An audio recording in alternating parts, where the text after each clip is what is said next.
Boa noite, irmãos. Graça e paz. É um prazer enorme estar aqui com vocês para a gente poder dar início em mais um estudo bíblico. No estudo bíblico anterior, nós falamos do tema aborto, em 3/5. Nós trabalhamos o aborto numa perspectiva biológica, depois jurídica e finalmente teológica. E hoje a gente vai dar sequência em mais um tema da ética cristã que de alguma forma está relacionado, que é o feminismo. Então, nós vamos gastar também mais 3/5 para poder falar sobre o feminismo, porque eu entendi que de nada adianta a gente chegar e ir direto ao ponto, dando uma resposta ao feminismo, sem que a gente tenha a oportunidade de conhecer a sua base histórica e a sua base filosófica. Então, hoje, nessa quinta-feira, nós vamos estudar sobre a influência do feminismo na sociedade, com essa abordagem histórica. Na próxima quinta-feira, nós vamos estudar sobre a influência do feminismo na família, especificamente na família, e aí nós vamos trabalhar uma abordagem comportamental e filosófica. E, finalmente, na terceira quinta-feira, nós vamos para a resposta cristã à influência do feminismo, ok? Então, na lição de hoje, nós vamos falar um pouquinho sobre o conceito de feminismo, vamos falar sobre o surgimento do feminismo, com as suas 3 ondas e as seus 4 movimentos, e quando nós encerrarmos, nós vamos falar sobre essa parte, nós vamos falar sobre o feminismo no Brasil, e aí a gente encerra o estudo bíblico de hoje, e na próxima quinta-feira, como o prometido, conforme combinado, a gente vai ver a influência do feminismo na família, especificamente na família, e o modo como ele tem afetado o papel do pai e o papel da mãe, ok? Sintam-se à vontade para vocês poderem perguntar.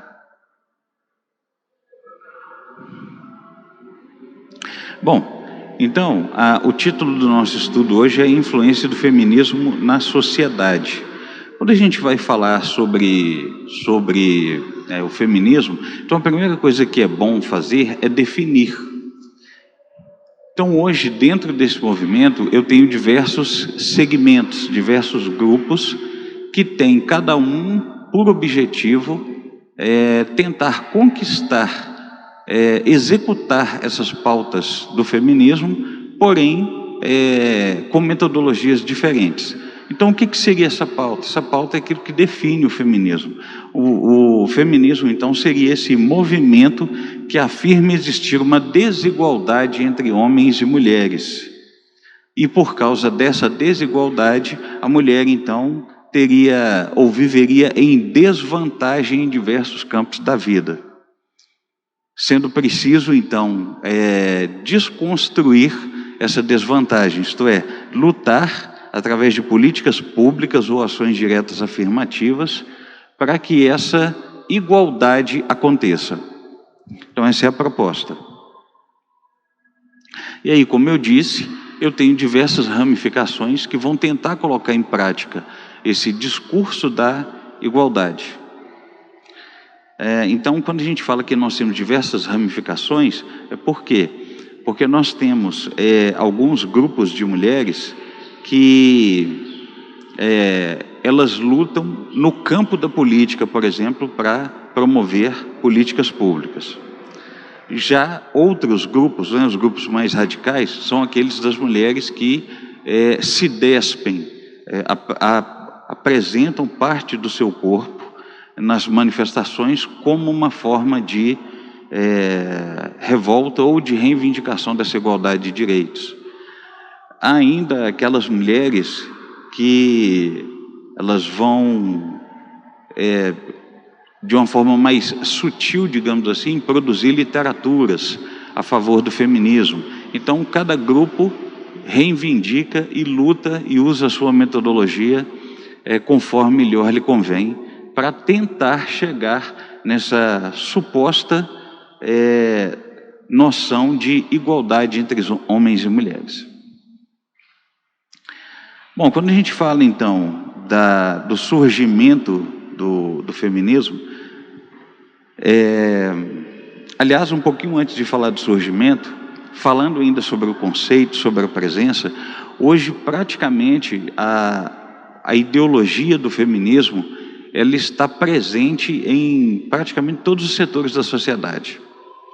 O Francis Schaeffer, naquele livro, se eu não me engano, Espiritualidade Cristã, ele conseguiu fazer uma leitura diagnóstica muito boa. Ele diz que todas as vezes que você tem uma visão de mundo, ou uma cosmovisão, que ela precisa ser difundida socialmente, então ela vai começar com aquele grupo teórico de filósofos que adotam aquela cosmovisão, que pensaram nela e que a adotam.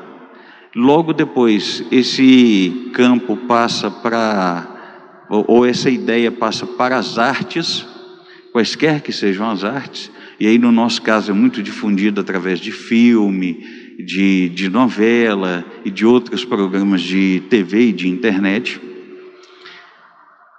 E aí finalmente algumas ideias vão passar pela ciência como uma espécie de legitimadora, como uma espécie assim de comprovadora daquela proposta filosófica, e aí ela deixa de ser só uma teoria filosófica e aparentemente se transforma numa teoria científica, e aí sim vai para o povo.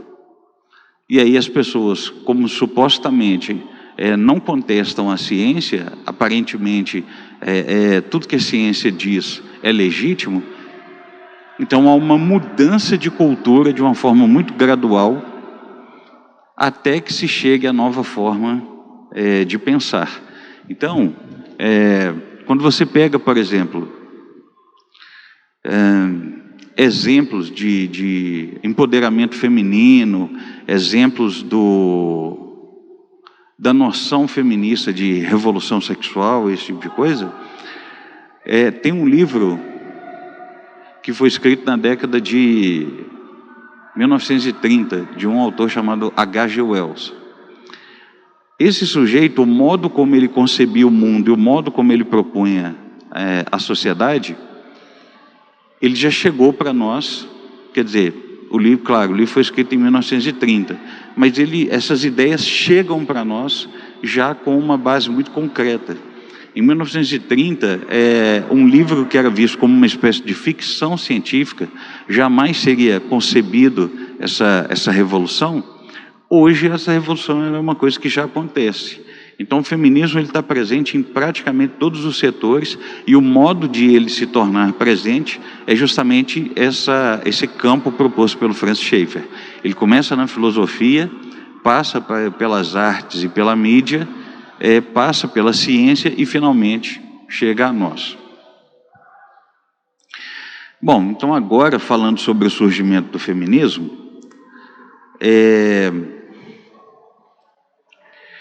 o movimento ele surge no bojo das revoluções libertárias.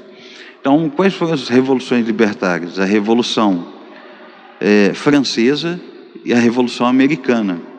E é claro, a gente não descarta a Revolução Industrial como uma cooperadora para o movimento feminista, mas a Revolução Industrial ela não é vista necessariamente como libertária, já a americana e a francesa sim. E aí, ao mesmo tempo, você tem um sujeito chamado Edmund Burke, escrevendo sobre o conservadorismo inglês. Ele escreve sobre o conservadorismo inglês em 1790. Em 1791, surge o primeiro livro que pode ser considerado o embrião das ideias feministas, escrito, evidentemente, por uma mulher, tentando fazer essa defesa das igualdades. Nós vamos falar um pouco mais sobre isso daqui a pouco. Então, tendo em vista que o movimento feminino, ele surge no bojo da Revolução Francesa, e ele surge fazendo uma contraposição à Revolução do conservadorismo, é possível dizer que a motivação por trás do feminismo, há duas motivações, uma secundária e uma primária. A secundária, isto é, de menor importância, seria uma revolução sexual. E a revolução primária, isto é, a própria revolução sexual, ela está embutida dentro de um outro projeto de vida maior, que seria a revolução enquanto movimento reacionário. Quando eu olho então para a revolução como esse movimento reacionário, qual é a principal característica da revolução? Pegar tudo aquilo que eu aprendi, que é tradição, pegar tudo aquilo que a humanidade coletou e colecionou de informação e de educação e de preparo para a civilidade de uma pessoa, pegar o próprio senso religioso que todo ser humano tem e jogar isso fora, descartar isso e refazer, reconstruir a nossa noção de homem, de mulher, de sociedade e de política. Então, o movimento feminista ele está diretamente atrelado ao entendimento do progressismo da Revolução Francesa. E aí, quando a gente olha para essa perspectiva, o surgimento, então, do feminismo, por ele, eu não vou dizer por ele coincidir, mas por ele acontecer exatamente diante da Revolução Francesa e fazendo uma contraposição ao conservadorismo. E aí, qual é a principal característica do conservadorismo nessa ocasião? A preservação da família, a preservação dos valores, a preservação do conhecimento tradicional, porque supostamente é isso que mantém a humanidade existindo, funcionando, se reproduzindo, e a manutenção da vida permanece a partir desse segmento das tradições. Quando então essas tradições são questionadas a partir do surgimento do movimento feminista, então eu posso concluir que, quando ela diz assim, um movimento feminista, né, quando elas, melhor dizendo, aquelas que são adeptas do feminismo, dizem assim, não, nós só estamos lutando por direitos iguais. Isso é mentira. Isso é uma falácia. E nós vamos ver mais adiante, não apenas a partir da perspectiva histórica, mas da perspectiva filosófica e comportamental, que se o objetivo fosse atingir apenas direitos iguais, sejamos honestos, hoje, quais são os direitos que uma mulher tem adquirido? Melhor dizendo, quais são os direitos que a mulher ainda não adquiriu? Então não se trata necessariamente de uma aquisição de direitos para que ela seja igual ao ser humano. Se trata do que há por trás, que é a revolução sexual, subsidiada, fortalecida, mantida pela revolução contra a própria natureza das coisas, contra a natureza do ser. Sim, querido.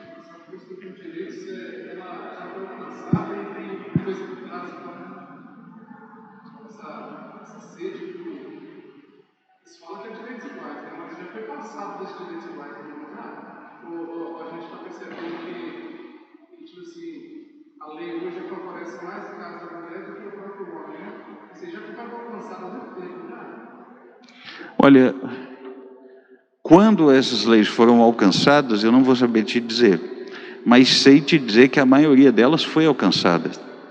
Você chega numa empresa hoje e uma mulher tem que ocupar a mesma função de um homem, se ela descobre que ela está recebendo um salário menor, se ela levar aquela empresa no Ministério do Trabalho, a empresa perde. O Ministério do Trabalho obriga aquele empregador ou aquela empregadora a pagar o mesmo valor salarial para a mulher. Isso é só um exemplo de direitos já adquiridos. Uma falácia, né, uma mentira proposta pelo movimento feminista seria, por exemplo, de que o direito ao voto e o direito de conquista do mercado de trabalho foi graças ao feminismo. Isso não é verdade. Quando a gente olha para a história, determinados países, como a França, por exemplo, ela foi, dentre os países da Europa, ela foi o último país a ceder o direito de voto para a mulher. E quando você olha para todos os países europeus, o país que mais tem predisposição à adesão ao feminismo é a França. Então essa questão eu até estava assistindo um documentário sobre o feminismo, em que a palestrante diz o seguinte: a mulher não conquistou o direito ao voto, ela conquistou um privilégio, porque por trás do voto havia a responsabilidade, por exemplo, de ir para a guerra. E naquela época só os homens iam para a guerra, portanto só eles votavam, porque pressupunha-se que somente quem votava era quem tinha o direito de conclamar para uma guerra. A mulher não, a mulher ganhou o direito de votar, o privilégio de votar, sem necessariamente ter que ser uma soldado do exército. Então essa questão de dizer, por exemplo, nós lutamos contra o machismo. É bem verdade que existem homens misóginos, homens covardes, homens que são violentos contra as mulheres? Sim, mas isso não é uma maioria esmagadora como elas colocam. Pelo contrário, historicamente os homens sempre apoiaram as mulheres. A prova de que apoiaram é que, eu achei muito inteligente a pergunta que uma outra palestrante fez nesse debate, quando ela disse assim: a prova de que os homens apoiam as mulheres é que as mulheres feministas falam mal dos homens o tempo todo. E o que eles fazem? Eles estão lá apoiando. E por que eles estão apoiando?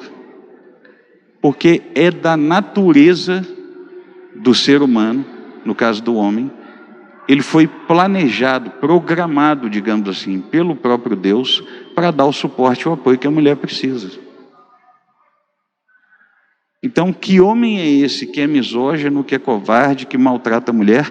Que porcentagem é essa no meio masculino que as feministas colocam dessa forma? Como se todos os homens fossem assim. Quando, na verdade, a maioria tem se mantido calada diante das humilhações, diante das mentiras, diante das propostas filosóficas enganosas que as feministas têm apresentado.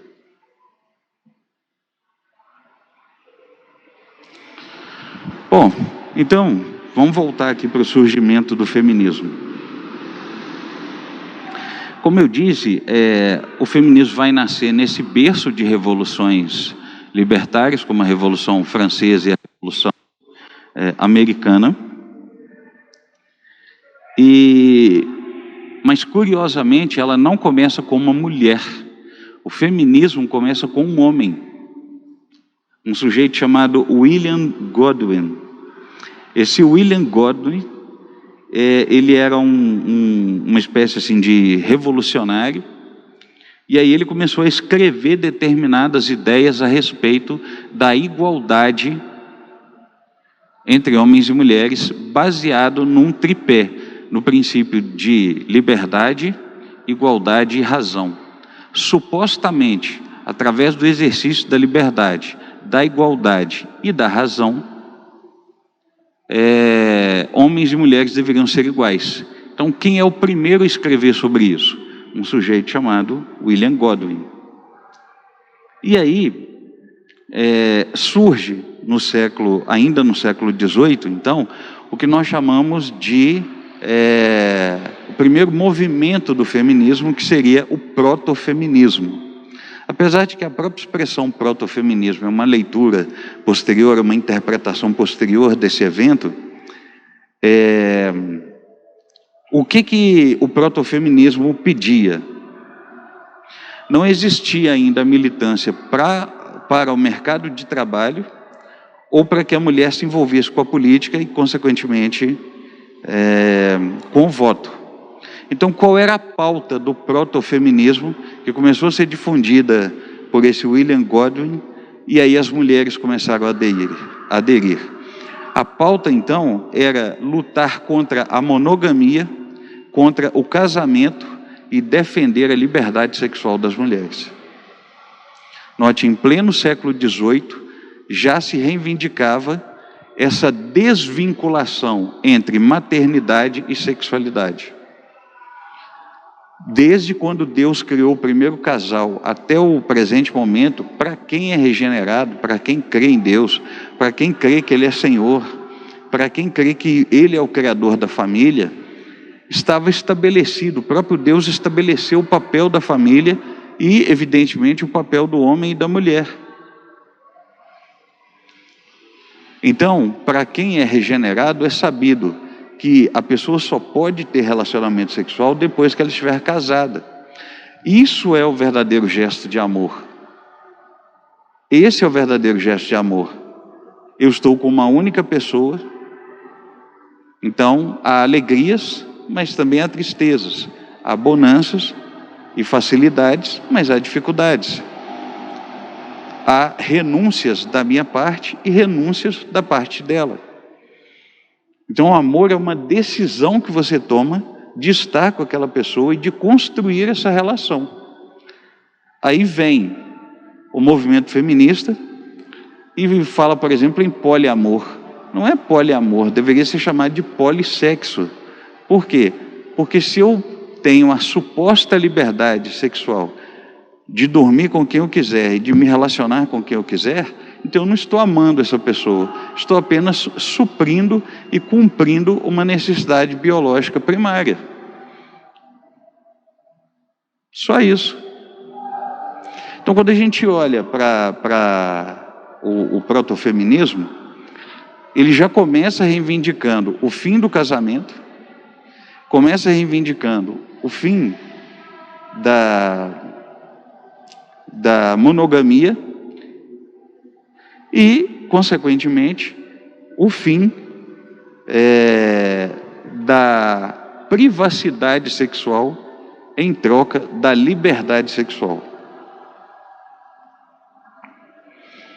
E aí, então, essas primeiras mulheres que defendiam, lá no movimento protofeminista, essa liberdade, elas já falavam em incestuosidade. Para quem não sabe, o incesto é a relação sexual entre consanguíneos, pai e filha, mãe e filho, ou filha e mãe, filho e pai, irmãos, né? Irmão com irmã, irmão com irmão, irmã com irmã. Então, essa relação entre consanguíneos é chamada de incesto. E aí as feministas já defendiam o suposto direito ao incesto. Falavam ainda em sexo grupal e outras práticas semelhantes.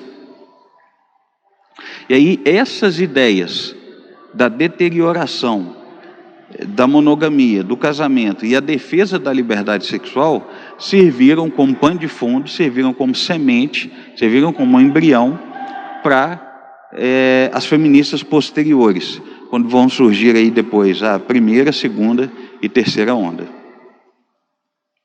E aí uma curiosidade, quando a gente fala em protofeminismo ou feminista, a gente logo pensa num grupo de mulheres, ou pensa em uma mulher, mas é perfeitamente possível, mesmo que não seja legítimo do ponto de vista bíblico, mas é perfeitamente possível que um homem também se coloque como feminista, aderindo às pautas do feminismo. Essa é uma das, digamos assim, uma das influências da família que a gente vai falar na próxima quinta-feira. Como é que o pai de família, o marido, o homem tem sido influenciado, como seu papel tem sido desconstruído, e quando o seu papel é desconstruído, como que isso afeta de uma maneira danosa toda a família, sem que às vezes o próprio homem perceba isso.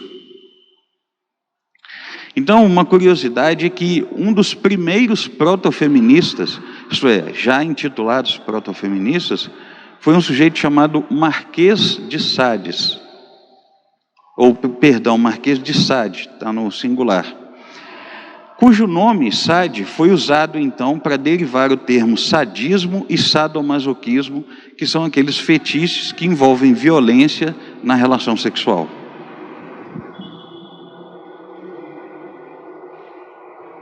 Bom, dentro do século XIX, então, é que vai surgir a primeira onda. Até aqui, sobre o protofeminismo, tudo ok? Então, a primeira onda ela vai surgir no século XIX, influenciado ainda por esse contexto da Revolução Francesa. Então, o tal do William Godwin, que eu comentei com vocês, que ele foi o primeiro feminista, foi, digamos assim, o pai do movimento protofeminista, ele militava contra o casamento, contra a monogamia e as estruturas tradicionais em geral. E aí, o que ele fazia? Ele defendia o divórcio e a liberdade sexual, tanto para homens quanto para mulheres, e ele foi o primeiro autor a defender sistematicamente a igualdade sexual, que seria o cerne do feminismo.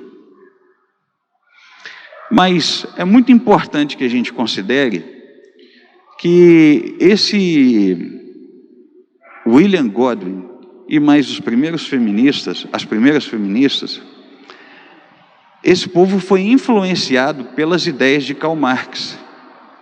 Marx, em 1848, lança o livro Manifesto Comunista. E no Manifesto Comunista, e alguns outros livros que ele lançou, palestras que ele deu, e mais um livro que foi publicado depois não lembro se foi em 1789 ou 1790, uma coisa assim. O Karl Marx morreu em 1888. Esse livro foi publicado depois pelo Engels, porém ele deixa no prefácio que o livro foi praticamente quase todo escrito pelo Karl Marx. Então é como se fosse um livro feito a 4 mãos. O Engels praticamente só fez ali alguns complementos. Ali ele vai dar uma definição de família. Ele vai dizer o seguinte: qual é o tripé desestruturador da sociedade? A família, a propriedade privada e o trabalho na indústria. O trabalho na indústria, por causa do acúmulo de capital e uma suposta desigualdade econômica e social que a Revolução Industrial provocou, na perspectiva do Marx e do Engels. Já eu falei a família, me ajuda a lembrar. Obrigado, a propriedade privada e o trabalho na indústria.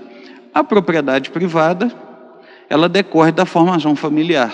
O que é a propriedade privada? O acúmulo de patrimônio. Agora, como a família colabora, na perspectiva do Marx, para formar, junto com esses 2 argumentos, o tripé que atrapalha a sociedade?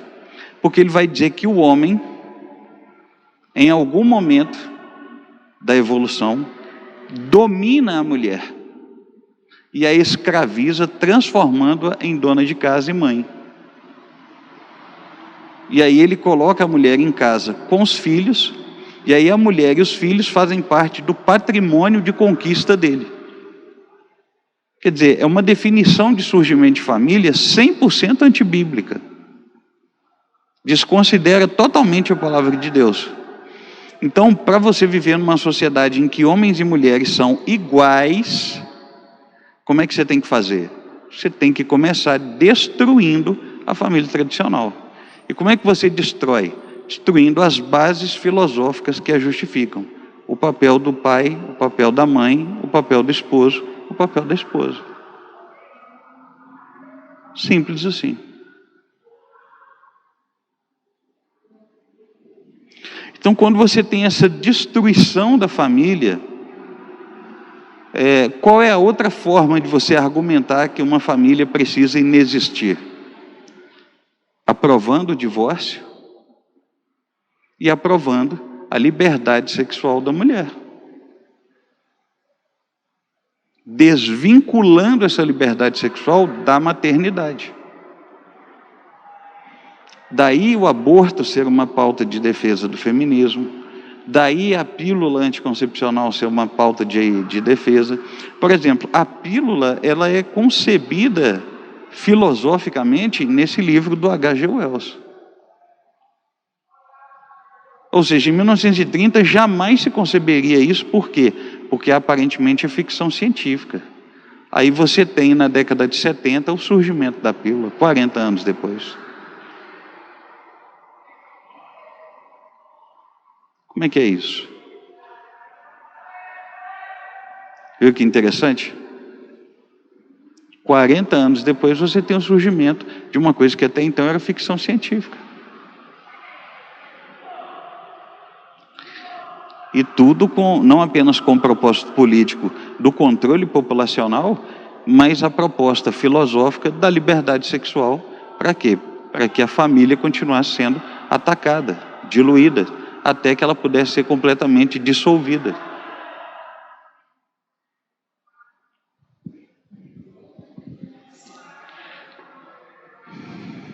Então, ainda dentro da primeira onda, entendendo essa motivação marxista de destruição da família, você tem a primeira mulher feminista chamada Mary Wollstonecraft. Mary Wollstonecraft. Ela teve uma experiência ruim na infância dela. O pai era alcoólatra e batia na mãe. Aí, quando ela cresce, ela pega e se engravida de um rapaz, e o rapaz não assume a paternidade. Então, você imagina, ela já vem de um ambiente distorcido, em que família não é uma coisa que deu muito certo na vida dela. Aí ela é engravida de um homem que não assume a paternidade. E aí, algum tempo depois, ela vai morrer. Mas antes de morrer, ela dá à luz a filha dela, e aí a filha dela é aquela autora do livro Frankenstein. Qual é a proposta filosófica por trás do Frankenstein? Há algumas propostas que a gente consegue enxergar. A primeira dessas propostas é a ideia de que, com o avanço da tecnologia, o ser humano seria enfraquecido, ficaria enfraquecido. Então ele não daria conta de sobreviver e a sociedade acabaria. Então quem é o Frankenstein? É alguém que tem no seu corpo partes de pessoas que já morreram, isto é, outros corpos, e partes de animais. É uma simbiose para dizer que ele era então mais forte. Isto é, uma espécie de evolução da raça. Outra implicação filosófica do Frankenstein, ou Frankenstein, é que depois que ele foge do ataque dos homens no livro, ele se esconde numa casa onde todas as noites ele ouve uma mulher ler livros cujas ideias são feministas. Então ele aprende a linguagem, ele aprende a conversar, mas ele aprende a partir de uma visão distorcida da realidade, de que os homens devem ser destruídos.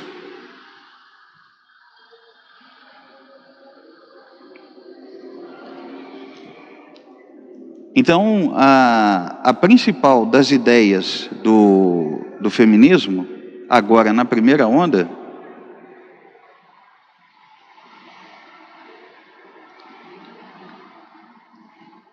continua sendo a liberdade sexual, porém, com algumas, digamos assim, algumas ideias aglutinadas, algumas ideias vindo a tiracolo, para que essa proposta revolucionária ficasse mascarada, não fosse percebida tão claramente, que é a luta pelo ingresso no mercado de trabalho e pelo voto feminino. Mas antes então da gente falar sobre essa luta e sobre esse voto, vamos voltar aqui na Mary Wollstonecraft, para a gente entender um pouquinho da vida dela. Ela escreveu também, em 1791, um livro intitulado Uma Reivindicação dos Direitos da Mulher. É ela quem escreve fazendo aquela contraposição à revolução conservadora ou conservadorista do Edmund Burke, inglês. E Como eu disse, é ela que vai depois morrer no parto. E aí, antes disso, ela tem uma história bastante peculiar, que seria o seguinte. Deixa eu aumentar aqui um pouquinho o tamanho da letra para eu conseguir ler. Essa Mary Wollstonecraft, ela foi amante de um dos principais defensores das ideias feministas do seu tempo, que foi um diplomata estadunidense chamado Gilbert Imlay. Esse Gilbert Imlay, ele também defendia as ideias feministas e, como eu disse, ele engravidou a Mary e ele não assumiu a paternidade. Então, o que a Mary fez mais tarde? Ela se casou com o tal do William Godwin. E aí as pessoas na sociedade começaram a criticá-la. Peraí, mas se você é contra o casamento, por que você se casou com o William? A resposta dela e do William era para que pudessem ser garantidos os direitos dela. Então, até o próprio surgimento do casamento civil, nessa perspectiva aqui, não foi necessariamente para uma defesa do feminismo, mas a gente percebe, por fenomenologia social, que o casamento social, quando ele vai lá e resguarda os direitos da mulher, não tem necessidade, então, de que um feminista ou uma feminista peça por isso. Repare que a própria sociedade entende que quando é necessário igualar, a própria sociedade toma essa iniciativa de igualar os direitos. Isso está claro para vocês?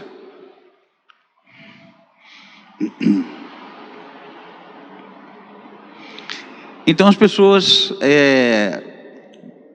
teciam essa crítica de dizer, poxa, como é que você é contra o casamento, mas você se casou? Então, por isso é que a gente percebe que o próprio movimento feminista em si, ele é autocontraditório. Ele é autocontraditório.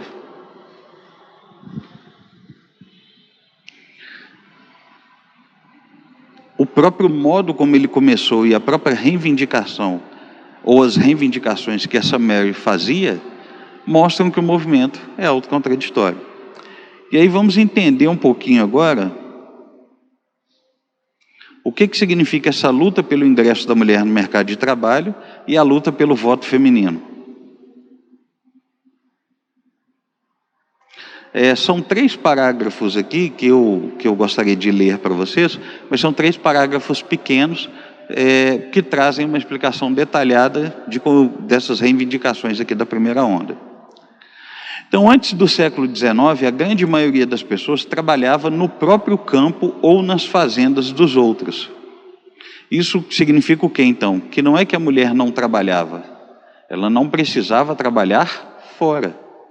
Mas uma vez que você tem a sua própria rocinha, uma vez que você tem a sua própria agropecuária, e é a partir dela que você encontra meios de sobrevivência, é claro que a mulher iria trabalhar para poder ajudar o homem. Então, desde que o mundo é mundo, nessa perspectiva, a mulher sempre trabalhou. Então, é uma mentira apregoada pelo feminismo dizer que a mulher não trabalha. O que poderia acontecer é que a mulher talvez não trabalhasse gerando uma renda na fábrica. Então, o que é chamado de conquista de mercado de trabalho nada mais é do que apenas ir para a fábrica. Mas trabalhar, é evidente que a mulher já trabalhava. Então, geralmente o homem trabalhava em conjunto com a mulher, que fazia a parte mais leve do serviço e cuidava da casa e dos filhos. Mas a partir do período da Revolução Industrial aconteceu uma grande mudança no modo de vida europeu. Muitos começaram a viver em cidades, passando a receber salário por tempo de trabalho nas fábricas, que foi o que eu disse. A grande demanda por mão de obra fez com que algumas mulheres também tivessem que trabalhar nas linhas de produção. Então, a mulher, quando ela vai para o mercado de trabalho na cidade, ela não está indo porque ela gosta de ir. Ela está indo por uma necessidade. Ela está indo porque ela precisa. E não porque necessariamente ela goste. E aí foi nessa época que 2 feministas, a Elizabeth Staton e a Lucretia Mott, passaram a pedir por maior participação feminina no mercado de trabalho e no mundo político. As duas começaram o movimento a partir de reuniões na Igreja Wesleyana dos Estados Unidos em 1848. É mole? Um país que era dito cristão se reúne, e aí evidentemente que boa parte daquelas pessoas eram cristãs, e essas duas mulheres conseguiram, com o passar dos anos, persuadir parte desse povo, parte desses homens e mulheres, ao entendimento de que a mulher precisava ir para o mercado de trabalho na fábrica. Mas num primeiro momento, as mulheres votaram, olha para vocês verem que interessante, houve uma votação no local, no ambiente, elas votaram por permanecerem sem o direito ao voto. Porque elas não queriam votar. Primeiro, pela própria condição delas como mulheres, elas tinham outras responsabilidades, incluindo a família. E segundo, elas sabiam que aquelas que escolhessem votar, e se uma guerra estourasse, elas fossem chamadas para isso? Elas teriam uma estrutura emocional e física para ganhar uma guerra? Então essa foi a razão pela qual elas escolheram não votar. E aí essa convenção, dessa reunião, ficou conhecida como Convenção de Seneca Falls. Isso foi em 1848, o mesmo ano que o Marx lança o Manifesto Comunista e que ele começa a fazer aquela defesa da família junto com o mercado de trabalho, junto com a propriedade privada, como o tripé que supostamente atrapalha a sociedade.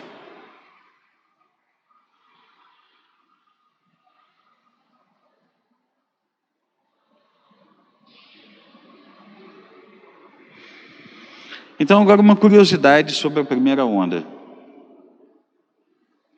Apesar de as primeiras reivindicações serem políticas, quando nós estudamos os detalhes da vida dos primeiros feministas, William Godwin e Mary Wollstonecraft, descobrimos que a motivação do feminismo sempre foi a libertinagem sexual. Mas essa proposta da libertinagem, ela vai seguir na segunda onda. Então vamos falar um pouquinho sobre a segunda onda agora. Até aqui, um pouquinho da história e das características da primeira onda, tudo bem? Ok. Então, a segunda onda do feminismo, ela começa oficialmente em 1960. Só que o que vai culminar, o conjunto de ideias que vão culminar em 1960, elas são fruto de um trabalho que já começa em 1945. 15 anos antes. Então vamos entender um pouquinho melhor como é que foi essa história. Então as três principais teorias do teóricas desse movimento na segunda onda são Simone de Beauvoir, Beth Friedan e Kate Millett. Essa segunda onda, ela também tem a participação de um homem, que é um sujeito chamado Alfred Kinsey. Esse Alfred Kinsey publicou suas obras em 1945. E aí a Simone de Beauvoir se baseou nas obras do Alfred Kinsey para ela lançar em 1949 o livro O Segundo Sexo.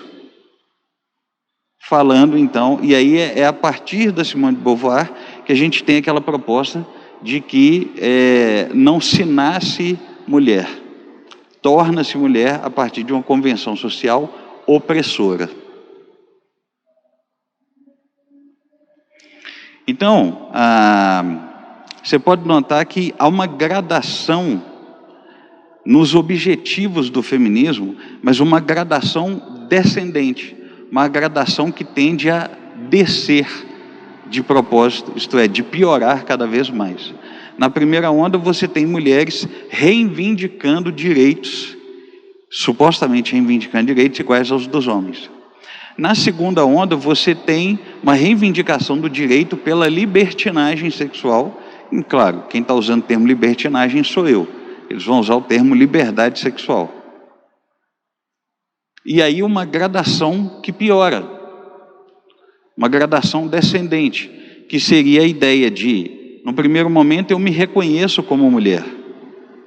Agora, num segundo momento, eu começo a desconfiar de quem eu seja. Será que o que eu sei que eu sou como mulher é porque isso é fenomenológico, eu nasci com essa condição, ou isso é uma construção social? E aí, evidentemente, que o que é defendido por Simone de Beauvoir é que ser mulher ou ser homem nada mais é do que uma construção social.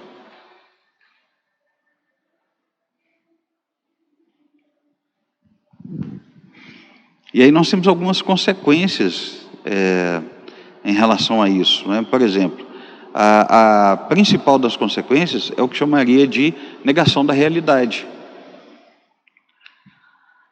Hoje, apesar de que a filosofia estuda sobre o estruturalismo, mas houve uma época em que ela estudou sobre a fenomenologia. E eu gosto muito da fenomenologia, porque o que é o fenômeno? O fenômeno, na perspectiva filosófica aristotélica, o fenômeno é tudo aquilo que acontece na natureza, dentro ou fora de nós, que nós não temos controle desse acontecimento. Então, por exemplo, agora faltam 5 minutos para 21. Considerando que você tenha chegado aqui às 20 horas, você está 55 minutos mais velho. Você tem domínio do seu envelhecimento, sobre o seu envelhecimento? Não. Então, ele é um fenômeno, do ponto de vista aristotélico. E aí, quando a gente olha então para o fenômeno de como o ser humano funciona, de como o ser humano age individualmente e na sociedade, a gente vê que o ser humano é intrinsecamente, inerentemente, existencialmente um ser moral. A nossa noção de certo e errado, conforme a Bíblia nos ensina, ela vem da nossa consciência, porque está escrito na nossa consciência a lei moral de Deus. E não porque a moralidade seja uma construção social. E aí todo aquele que se levanta contra a sua própria moralidade, ele não apenas sofre de algum tipo de culpa, mas está muito claro pela Bíblia a existência do pecado em nós. Então todo aquele que vive pelos seus impulsos, pelos seus desejos, tendo em vista que o pecado habita principalmente na alma e que ele manuseia principalmente o desejo, que é a nossa, eu diria de um ponto de vista psicanalítico, a nossa pulsão de vida, o que acontece? Nós estamos fadados à autodestruição. Eu destruo a minha própria vida se eu for impulsionado o tempo todo pelos meus desejos e se eu der vazão para esses meus desejos. É o que a Bíblia diz então, de velho homem ou de velha natureza ou de carne, ou de natureza pecaminosa. Então quando eu tenho uma mulher filósofa negando a sua própria condição existencial de ser mulher, reivindicando então uma outra construção no lugar do que Deus criou, o que sobra? Nada. Por quê? Porque o ser humano não tem a capacidade, Deus não deu ao ser humano a capacidade de elaborar alguma coisa no lugar daquilo que Ele mesmo nos deu e com a condição que Ele nos fez. Então as implicações para isso são, ou a principal implicação disso, não é só a negação da realidade, mas é a perdição.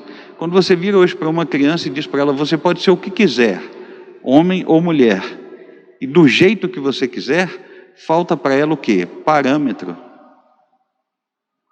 Pois se quando nós que somos adultos recebemos a notícia de que, por exemplo, você entra numa sorveteria, lá tem diversos sabores, aí o dono brinca com você e fala assim, olha, você pode escolher o sabor que você quiser.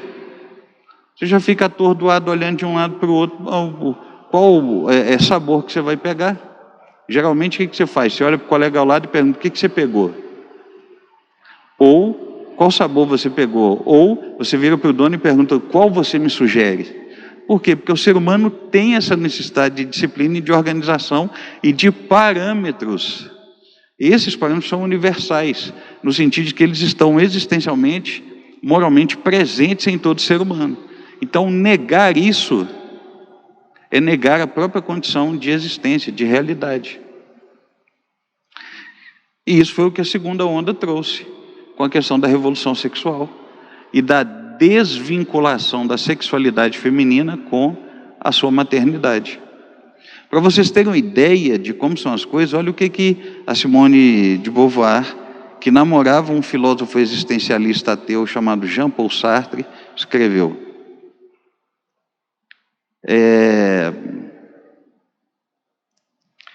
Para ela, as pessoas deveriam ser livres para fazerem o que quiserem. A moral era apenas uma estrutura de poder. Haja vista que algumas das principais pautas da segunda onda foram, de novo, o fim do casamento, o aborto, o incesto, ok? Nós já tínhamos isso na primeira onda, e no proto-feminismo. E agora nós temos a pedofilia.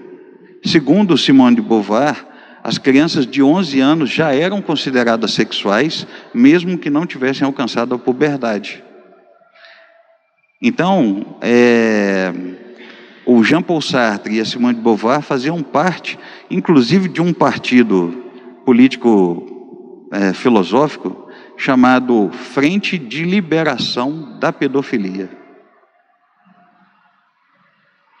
Então, por que hoje os progressistas ou os adeptos de esquerda fazem a doutrinação nas escolas e querem o kit gay? E querem que as crianças sejam ensinadas sobre educação sexual. Porque essa já era uma pauta do feminismo. E aí, quando é que essa pauta entra no movimento LGBTQ, e a sigla só vai aumentando? Ele entra, se não me engano, em 2000, não lembro se é 2006 ou 2010. Mas reparem que antes o movimento era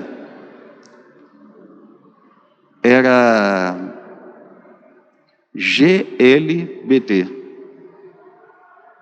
Por que o L passou a ser na frente? Porque o movimento das feministas reivindicaram. A ideia era nossa, não era de vocês. Vocês não têm o direito de usurpar aquilo que é nosso. E aí há uma briga interna entre os grupos, e essa briga é sempre incentivada, por quê? Por causa daquele projeto maior de revolução contra o ser ou contra a natureza do ser humano.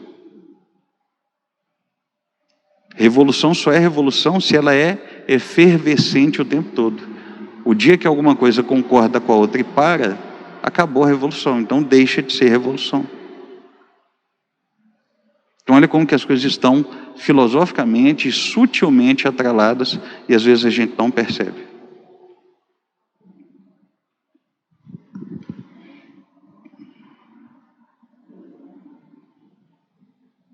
Para vocês terem uma ideia, Simone de Beauvoir e o Jean-Paul Sartre, com mais 70 intelectuais da época, eles assinaram uma carta ao jornal Le Monde, pedindo a liberação de 3 criminosos condenados no Tribunal de Versalhes. E na carta eles defendiam a relação sexual com menores na faixa de 13 anos. São coisas que às vezes não são noticiadas, né? Não são faladas. E aí agora vai uma curiosidade. Influenciado então pelas ideias de Simone de Beauvoir, o psicanalista Jacques-Marie-Émile Lacan, praticamente o teórico mais famoso da psicanálise, em 1971 declarou: a mulher não existe. Ele defendia que a feminilidade é uma invenção. Agora você imagina a cabeça dessa geração de hoje, dos filhos e das filhas de hoje, que não estão sendo educados no cristianismo bíblico, histórico e confessional, sobre o que significa ser homem e o que significa ser mulher. Vamos pensar um pouquinho naquela negação da realidade, quando a gente vê na televisão um homem intitulado Pablo Vittar, e as pessoas forçando a barra, negando a masculinidade dele, colocando o o artigo definido feminino na frente do nome, a Pablo. Isso tem implicações filosóficas e educacionais profundas. Quando a gente estuda, inclusive, sobre o próprio contexto da educação, a partir de 1920, a partir de 1930, principalmente com a inserção da escola nova, e aí tem o Anísio Teixeira e outros teóricos que são vistos pela pedagogia como heróis, a escola deixa de ser um local tradicional de ensino e passa a ser um local de transformação e promoção de civilidade. Só que nessa promoção de civilidade eles dizem assim, nós estamos sociabilizando pessoas. O que significa sociabilizar? Se hoje você como cristão estiver numa escola, se você for contra a doutrinação escolar ou contra a pauta LGBT ou contra a pauta feminista, você é massacrado. E você não é massacrado só pelos professores, você é massacrado pelos colegas. Então a condição que Deus nos dá de sermos sociabilizados não é na escola, é no núcleo familiar. A minha primeira noção de sociabilidade é na minha relação com meu pai, minha mãe e meus irmãos. Ou os meus tutores legais, caso eu não tenha pai, ou caso eu não tenha mãe, ou caso eu não tenha os dois. Então é evidente que a escola nunca serviu para sociabilizar, e a ideia de que ela é uma agente transformadora para a civilidade é uma grande falácia. O papel da escola nunca foi o de promover civilidade. O papel da escola sempre foi o de ensinar aquilo que a pessoa necessita para a sobrevivência da vida adulta dela, só isso.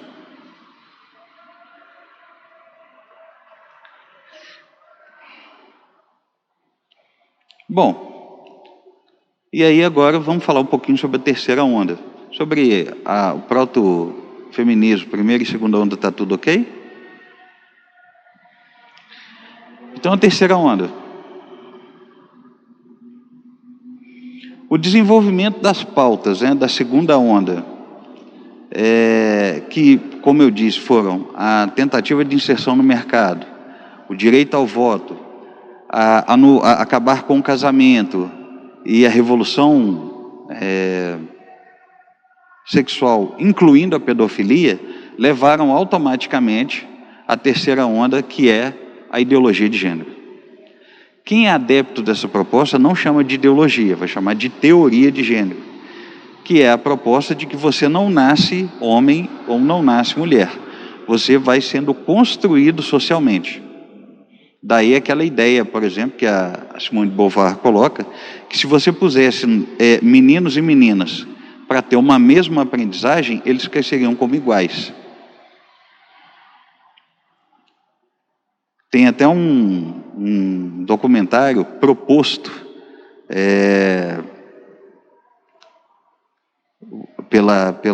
por um médico psiquiatra, esqueci o nome dele agora.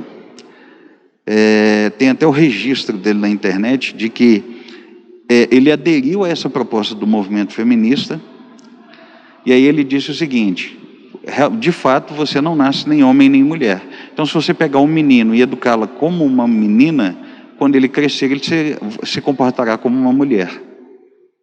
E aí há até um caso famoso de gêmeos, que eu não vou entrar em detalhes porque o nosso tempo aqui não permite, mas um dos gêmeos, ele precisou passar por uma cirurgia e foi acidentalmente mutilado.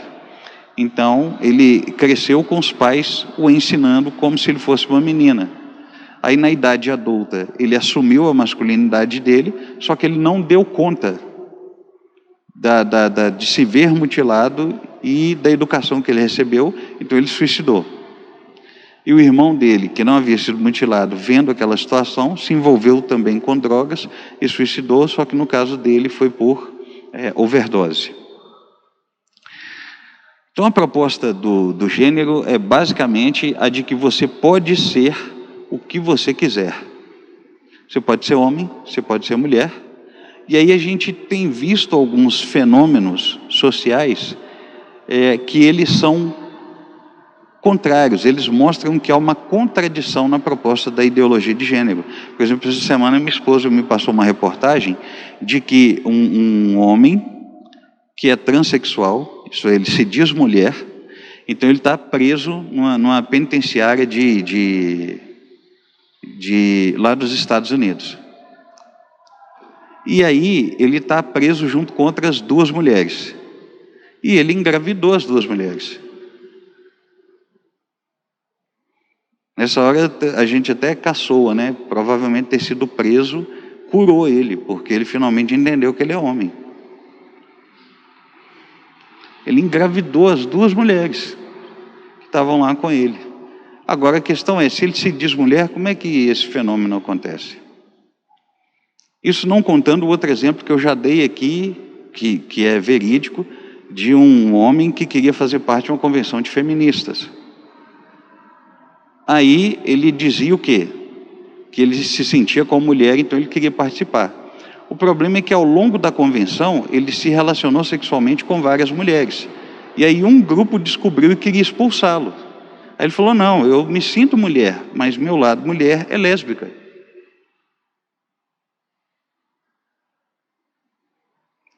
E aí? Como diz o meu pai, como é que dorme com um barulho desse?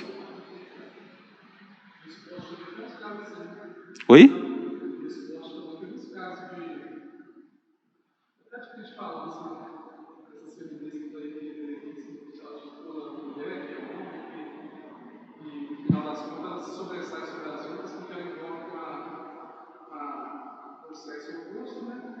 Mas só que ela tem uma vantagem muito maior, porque o corpo do homem tem uma resistência bem maior que a da mulher, que é feito para isso. Mas aí ele participa de atividades que as mulheres não participam, ele se sobressai e está acontecendo uns casos bem estranhos. Não sei se tem. Sim, eu soube desses exemplos de atletas homens que se declaram trans e que vão para os esportes femininos e aí eles ganham e ganhou. Enfim, é complexo, mas é um excelente exemplo para essa questão do gênero. Então vamos lá. Durante o protofeminismo, que foi aquele primeiro movimento, lembre-se, são 4 movimentos: protofeminismo, primeira onda, segunda onda, terceira onda. E 3 ondas, evidentemente, primeira, segunda e terceira. E aí, então, durante o protofeminismo, a Mary Wollstonecraft defendia em suas obras e palestras que se os homens e mulheres fossem educados de igual forma, eles seriam iguais. Durante a primeira onda, a Elizabeth Staton afirmava que o homem e a mulher foram criados iguais. Está vendo? Ó, primeira proto-feminismo. As mulheres querem o direito igual do homem. Primeira onda, mulheres e homens são iguais. Terceira onda, as mulheres não são mulheres, elas se tornam mulheres. E aí, a partir da terceira onda, você tem aquela ideia, eu não preciso do homem.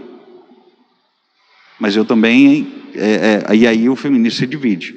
Você tem aquele grupo que quer que a mulher tome o lugar do homem, e você tem aquele grupo que fala, não precisa que a mulher tome o lugar do homem, a gente só precisa descobrir o que é ser mulher. Quem é a mulher? Se a gente descobrir isso, a gente descobre o lugar da mulher no mundo e está tudo resolvido.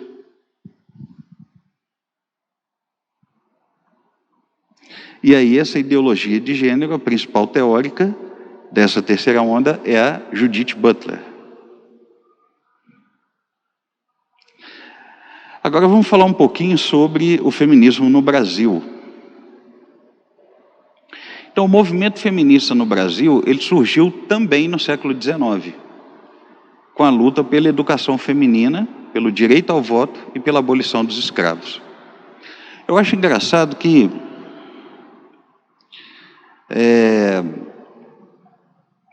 lendo aqui sobre essa questão da abolição dos escravos, eu me lembrei aqui daquela noção que é criada hoje do suposto lugar de fala. Eu vou abrir um parêntese bem rápido para explicar essa contradição do feminismo.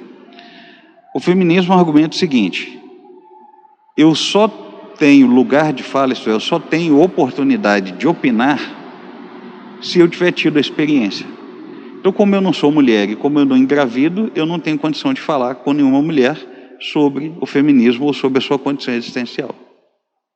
Só que isso é uma falácia. Por quê? Porque mesmo que você não tenha tido determinadas experiências na sua vida, você como ser humano é capaz de abstrair, é capaz de imaginar e construir raciocínio lógico indo além daqueles meros fatos que estão sendo apresentados ali para você, como por exemplo a consequência da adesão dessas ideias. Você é capaz de raciocinar sobre isso comigo aqui essa noite. É por isso que a gente está dando o estudo. E aí, se essa noção de lugar de fala ela pudesse ser legítima, como uma criança reivindicaria seus direitos se uma criança não fala sobre seus direitos porque ela não entende disso? Como que um escravo no Brasil falaria dos seus direitos de liberdade se ele já nasceu escravo e sem direito a opinar? Então é evidente que quem fala em nome da criança ou quem fala em nome do escravo é alguém de fora que se solidariza e que é capaz de abstrair e opinar. Então quando alguém virar para você e falar assim, como numa reportagem que eu vi que eu achei muito interessante, do Peter Jordanson, ou é Jordan Peterson? Acho que é Jordan Peterson, né? Ou Peter Jordanson. Infelizmente, eu não lembro do nome certo do teórico agora. Ele estava sendo entrevistado e aí a jornalista estava falando para ele sobre a questão do aborto. E aí ele falou assim, ele expressou a opinião dele, que ele era contra e tudo. Aí ela falou assim, mas você não tem lugar de fala, porque você está falando de uma situação de gravidez. Aí ele falou, você também não tem lugar de fala, você não está no lugar do bebê para ser abortado. Então, quer dizer, ele desconstruiu a lógica interna, mostrou a incoerência da noção de lugar de fala. Até para uma mulher falar em aborto, então ela também não pode falar, por quê? Porque ela não está no lugar do bebê que vai ser abortado. O principal interessado ali em se vai ter aborto ou não é o bebê, não é a mulher.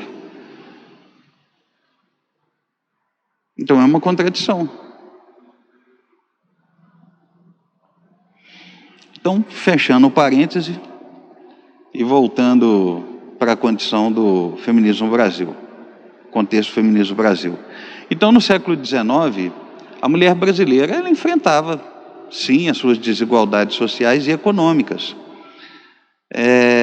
E aí surgiu a primeira feminista brasileira, chamada Nísia Floresta Augusta, que ela era então professora, e ela funda a primeira escola para meninas no Rio Grande do Norte, e posteriormente essa escola migra para o Rio de Janeiro.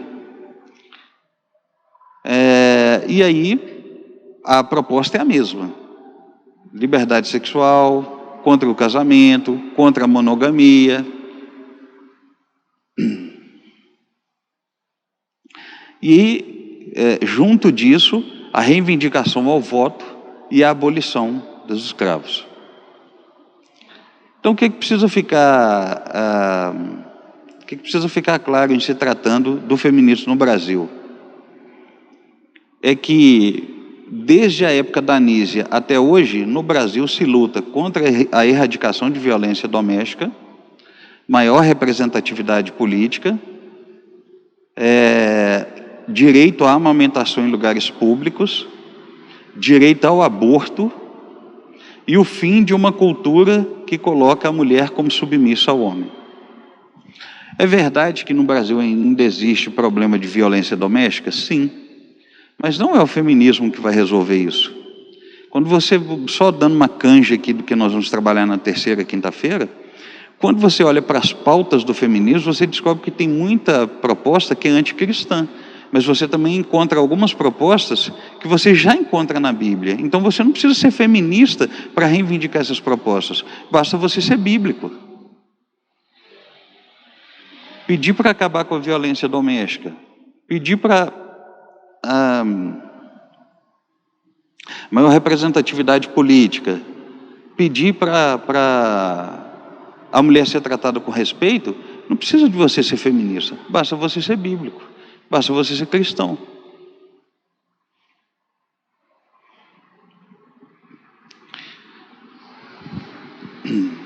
Então, assim, quando a gente olha, né, para a gente poder encerrar o nosso estudo, quando a gente olha para a perspectiva do feminismo, com essa abordagem histórica, a gente descobre um outro lado do feminismo que não é propagado. A gente descobre uma motivação filosófica que é ateísta. Ela não só nega Deus, como nega os princípios bíblicos, como nega a constituição familiar nos moldes bíblicos, como nega toda a condição fenomenológica de ser, de existir e de funcionar do ser humano. Em outras palavras, o feminismo ser, digamos assim, um dos instrumentos dessa revolução maior, nos esclarece, nos elucida a respeito dos riscos que nós corremos dentro da família, individualmente, dentro da igreja, porque não se iludam, o feminismo já entrou dentro da igreja, e aí eu estou falando da igreja evangélica em geral. Não se enganem achando que vocês estão ilesos de se deparar com cristãos e cristãs feministas, porque tem. Então, o que cabe a nós fazer o que Paulo escreveu aos Efésios a respeito da armadura de Deus no dia mau. Aquele é o verdadeiro conceito de batalha espiritual. Toda batalha ocorre no campo da mente, no campo das ideias. Não precisa você ficar achando que Deus e o diabo ficam trocando soco no pau do nariz um do outro o dia todo, disputando sua vida, porque não é assim que a batalha espiritual acontece. Ela acontece no campo da mente, no campo das ideias. Então, pessoas que conhecem pouco a palavra de Deus, ou que não estudam, ou que são despreparadas, são aqueles alvos mais fáceis de serem persuadidos, inclusive dentro da própria igreja. Dentro da própria igreja.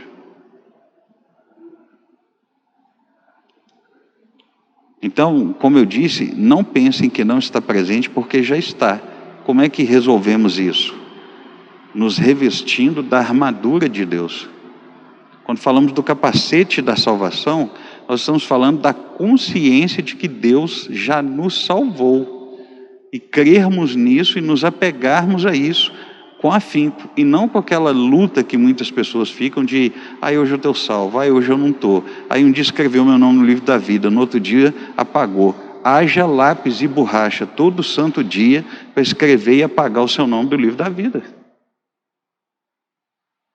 Não tem empresa de lápis e borracha que ganhe licitação, porque não consegue produzir esse tanto de lápis e borracha que precisa. Quando fala da couraça da justiça, está falando do exercício da justiça divina, que é a base para o exercício da nossa justiça. A condição de você estar de peito aberto, de você encarar a realidade, enfrentar o dia a dia com idoneidade e honestidade, porque você é uma pessoa que pratica a justiça bíblica.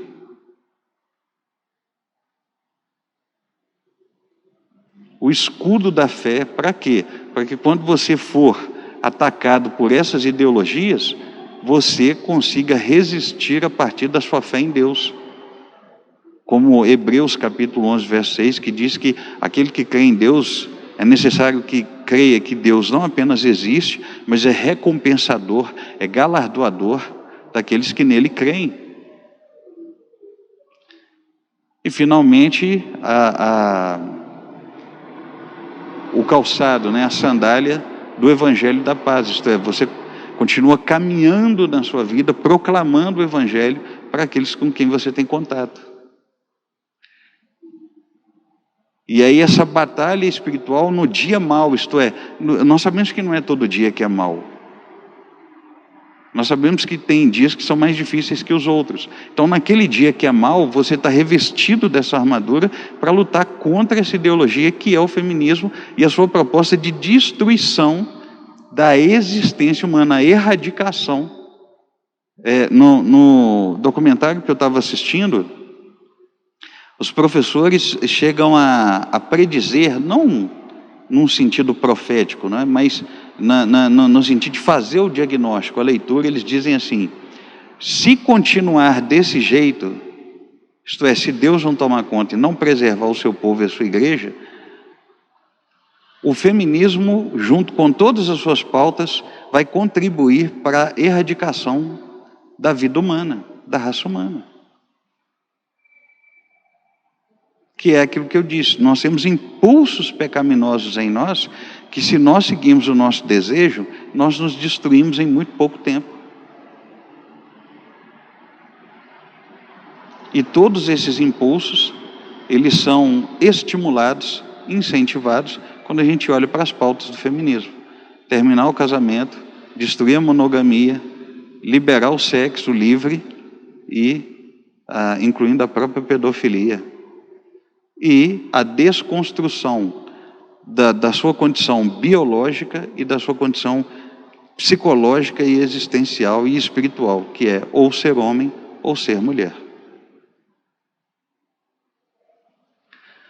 No próximo estudo, como eu disse, nós vamos falar sobre a influência do feminismo na família. E aí nós vamos ser mais específicos nessa questão do papel masculino e feminino. E aí a gente vai ver que há uma diferença de influência quando o homem é solteiro de quando ele é casado, mas há influência nas duas condições de estado civil, e a mesma coisa a mulher, quando ela é solteira e quando ela é casada. Ok? Alguma dúvida, alguma consideração que vocês gostariam de fazer, alguma adição, algum acréscimo, alguma discordância, sintam-se à vontade.